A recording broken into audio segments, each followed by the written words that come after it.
This has been something I've been wanting to talk about for a while.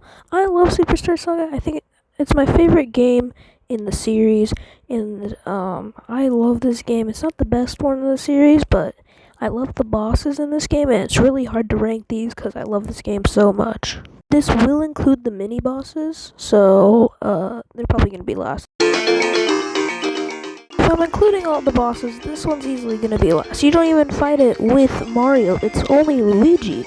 And PD Piranha in this game looks so weird. Derpy, I don't even know, man. It's just a horrible boss. You can defeat it in 3 turns, and it's just not a good boss. Glitters and lasts for once, but it's still a pretty bad fight. It's basically the same one in Bowser's Inside Story, but it's original, I guess, because there was no Wiggler battle. This was the first Wiggler battle in the series, but there's one in every single game. So it's not really unique, and that's why it's kind of bad. If I was going to rank all the Koopalings, I wouldn't even want to. There's 7 of these guys, and they are basically the same.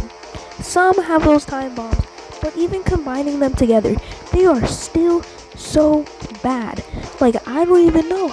There's 7 of these guys, and they can't even have one good fight. The only one is Booger from Bowser's Minions, and because he can like one-shot you, that's the only one, but you have to get a completely different version of the game. The first boss and the first real boss of the game, and we're not including tutorial bosses because those are boring, but this is just basic, but you can kill this thing so easily, and its attacks are just easy to dodge, so there's nothing much to say. It's the first boss, and it's just bad. Now, most of these bosses in the original game have way too low health, but we're not gonna really do anything about this. I can't really do anything about that, but the thing is with Draga Ho-Ho is that once you hit him twice, I think it is, and you do at least a good amount of damage, he goes and shrinks down, and his attacks are way too easy. And then after that, just maybe like 4 or 5 attacks more, you can kill him, and he has no other attacks. He spits out a rock that you can destroy in 1 turn. It doesn't make sense. First play this game, you're not gonna know how to kill this boss. You're gonna think to go for the one that he's under, but then he's gonna move over to the other pillar. So you destroy that one, the other one comes back. It's just a confusing thing for beginners, but once you get the hang of it, you're good. But the attacks are, I guess, pretty good. Even I can't dodge them. I've played this game like 9 times, so I guess it's a good boss, but I'm not even guessing. I think it's a pretty decent boss, and especially for being the second boss in the game. Papa by himself is just boring. I've said this before and I'll say it again. It's just boring, and there's not much to do. I mean, in the first version, yeah, he's not really useful. He's not really any hurtful. He can't really hurt you. In the second version, being 3DS version, he has a better bag attack, which makes him at least a little good. He can steal your hammer, but he does that in every single one. He's not really good when he's all by himself, with no rookie. This boss is way too easy, and that's really all I have to say. It's a good middle of the pack boss fight. Probably the most forgettable boss in this game, but it is a really decent boss, just like Rookie and Popple, the first fight. But I put it above that because this doesn't die really quickly. It actually has the piranha plants that protect it and can heal it. And if you decide to kill the piranha plants, Mom Piranha will change to the color that the piranha plants are, and I think that's a really cool detail. Popple and the Rookie, the rematch, and this is usually the same. There's a rare chance for a Bros attack, but that's really it. There's just much of the same. That's it. but Rookie doesn't die as fast as he does normally. Queen Bean, as long as you don't have Super Splash Bros, I think it's called, it's really an easy boss. It's not an easy boss. It's more of just a perfect mid-game boss. She can spit out beans, which you might think to hit back at her by jumping on them, but no, they will turn into those beanies, and you don't want that to happen. Once you get her crown off, then you can attack her head, and then after that, she's gonna die really soon. She can come up close to you and throw her hands down on you, but besides that, this is a really good boss in my opinion. I really like it as a mid-game boss. The Chuckle-Eater has a shield and it can fire a gun at you, and it's not, no, please don't ban me. It's a water gun. It's a water gun, guys. It's a water gun, but it's a water gun that has a sniper on it, and it shoots out soda. Okay, so it's a soda gun. Okay, and it also has a sword that it slashes soda at you, and that's a really easy attack to dodge. It has a shield that can block your attacks for a little bit, and once you kill that, then you can really attack it for a lot of damage. And once you destroy it, it goes into a little small phase where Bubbles, Bubbles tells him jokes that heals him. And I guess this is a really good phase, because it doesn't really have a good attack, but if you don't dodge it, it could poison you, which I guess, but the poison isn't really that good.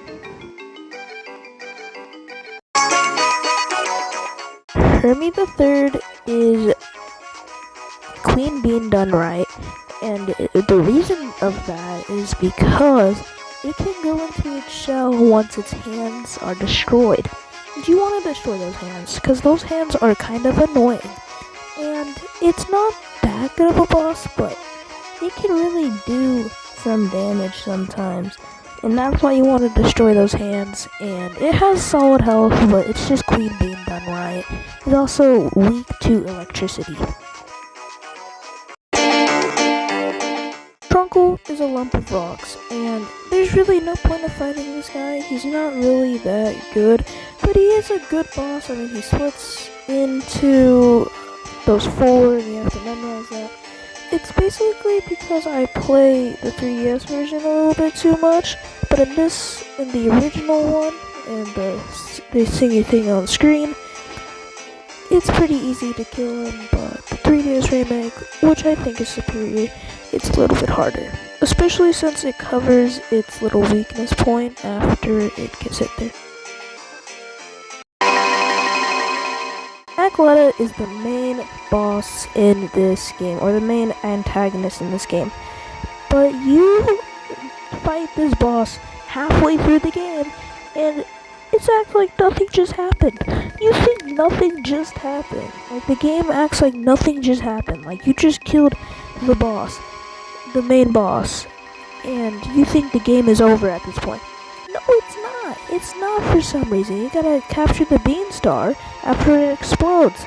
Once you kill Kakaletta, it should just end there, but I guess it doesn't, and just extends the game because it's like 8 hours and nobody wants an 8-hour game. But besides my rambling, it's a pretty good boss fight. It has some good attacks, and it can like shapeshift into different ones. You have to find which one it is, but it's really easy. It's also the black hole attack, you'd like to call it. It gives you heavy G. Really it just gives you heavy G and does a little bit of damage, but that's really it. It just dies. Jajora and Jajora's friend, even though Jajora doesn't do anything besides like make a snow attack and you can hit her wand away. But Jajora's friend is basically has like a lot of health and can do a lot of damage, of course, if you don't have much defense, but it's really easy to take down these two. But the thing is the atmosphere and like how you just killed someone's friend, and that's why it's up here at number 4. I just like the atmosphere.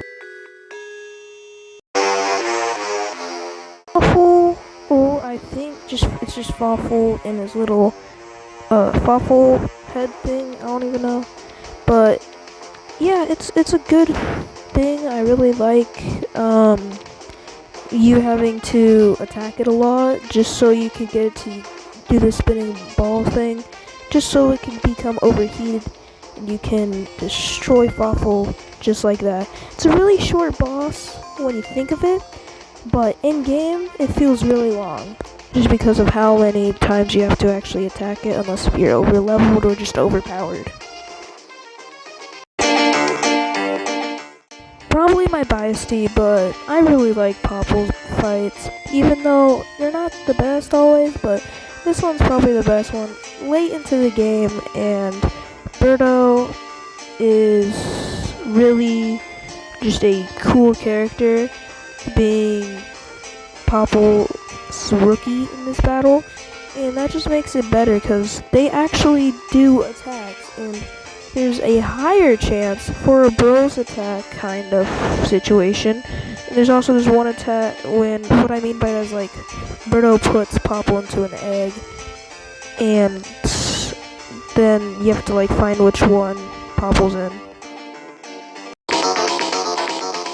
Well, was anybody surprised? I mean, it's the best boss in the game. It's the first phase is just like any other boss in the first version. It's easy to take down. And then the second phase, you have 1 HP. What am I supposed to do? I have to waste a turn. No, I can't even use a turn first.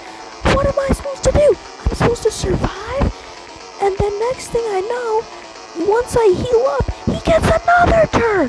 Like, what the heck? But besides all that rambling, it's a pretty easy boss.